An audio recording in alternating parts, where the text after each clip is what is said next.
C'est en couleur que Lita Cabeut a décidé de peindre la vie tumultueuse de Frida Kahlo.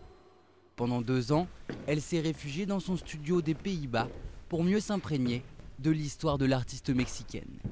Photos, films, livres, elle a dévoré tous les documents détaillant la vie de Frida Kahlo.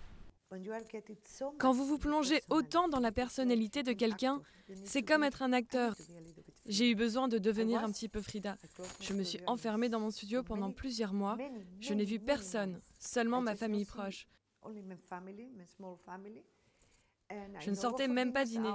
Je me suis concentrée essentiellement sur Frida, juste sur elle.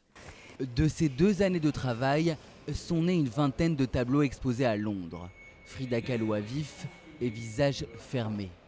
À travers ses œuvres, Lita Cabeut revient sur le tragique accident de la route qui a bouleversé la vie de l'artiste mexicaine. Colonne vertébrale brisée, elle est prisonnière d'un corset. Elle exprimera alors sa souffrance à travers des autoportraits et c'est cette souffrance qui a particulièrement inspiré Lita Cabeut.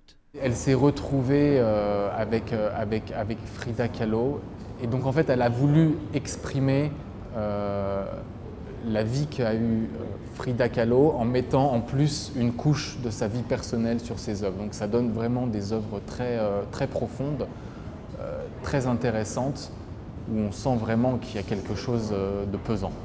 Née dans une famille de gitans, Lita Cabeut a grandi dans la rue avant d'aller dans un orphelinat et d'être adoptée à l'âge de 13 ans. Une enfance difficile qui lui a permis de mieux comprendre la souffrance de Frida Kahlo. Je suis très heureuse d'avoir eu une vie comme la mienne. Je ne sais pas si je serais la même personne aujourd'hui.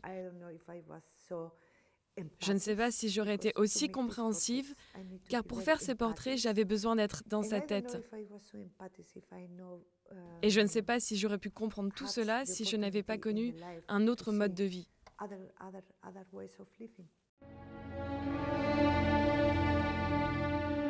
Sans même avoir étudié le cinéma, Lita Cabeut a réalisé un court-métrage de 12 minutes qui accompagne l'exposition.